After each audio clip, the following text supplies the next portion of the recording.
তো finally রিসেপশনের blog নিয়ে তো চলে এসেছি। তো রিসেপশনের জন্য আমরা এখানে তৈরি হয়ে গেছিলাম, যেহেতু আমি কনের সাথে এসেছিলাম তাই জন্য এখানেই তৈরি হতে হয়েছিল আর নিজেকেই সমস্ত কিছুটা করতে হয়েছিল। তো যাই হোক, তারপরে এখানে আমরা কনের কাছে চলে যাচ্ছি কারণ অনেকটাই দেরি হয়ে গেছে।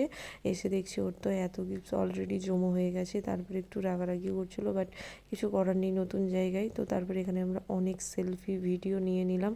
আর কনের মুখের হাসি দেখেছো, একটু আগেই কান্নাকাটি করছিল বাড়ি যাবো বাড়ি যাবো, বাট হ্যাঁ এটা তো হয়েই থাকে। তো যাই হোক, তারপরে এখানে ওর পুরো ফুল আউটফিটটাও তোমাদের সাথে আমি শেয়ার করে নিলাম, আর ওকে কেমন লাগছে অবশ্যই জানিও।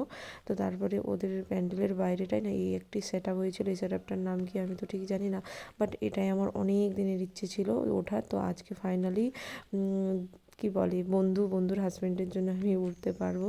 তো তোমাদের সাথেও শেয়ার করবো এই যে উঠে পড়েছি। আর এই জিনিসটা আমার বহুত দিনের ইচ্ছে ছিল উঠবো, বাট কোনো ক্ষেত্রে না উঠাই হচ্ছিল না।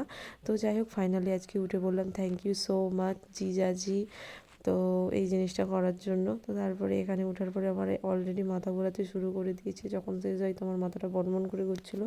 আর জিজাজির কথা বলতে বলতে জিজাজি হাজির। এখানে ফুচকা খেতে আসছিলো, যেহেতু ফাঁকা ছিল তো তখনও কোনো যাত্রীরা আসেনি, তার জন্য এখানে ফুচকা খেয়ে নিচ্ছিলো আর আমাদেরকেও খাইয়ে দিচ্ছিলো।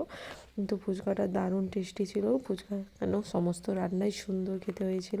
তারপরে ওরা আবার স্টেজের দিকে চলে যাচ্ছিলো, আমার মনটা না খারাপ হয়ে যাচ্ছিলো।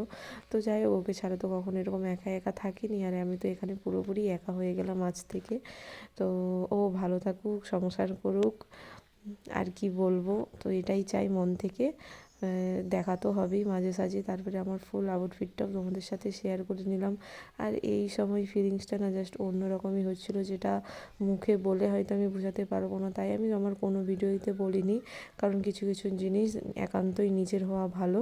তো তারপরে এখানে আমরা খেতে চলে এসেছি। জাস্ট ভিড়টা দেখো, মানে মোটামুটি 45 মিনিট থেকে 1 ঘন্টা এখানেই দাঁড়িয়েছিলাম, আর একটুও পা দেওয়ারও জায়গা ছিল না। তো এত পরিমাণে ভিড় হয়ে গেছিলো। আর এইগুলো না সমস্ত কন্যাযাত্রী ছিল, গেস্টসও ছিল। তো যাই হোক, আমি খেতে বসলাম আর ওর বিয়ের মেনু কার্ডটাও তোমাদের সাথে শেয়ার করে নিলাম। এখানে সমস্যাটা কি হয়েছে, ছোট জায়গার মধ্যে না, তো মানে ছোট জায়গা হয়ে যাওয়া এই প্রবলেমটা হচ্ছিলো, আর কিছুই না।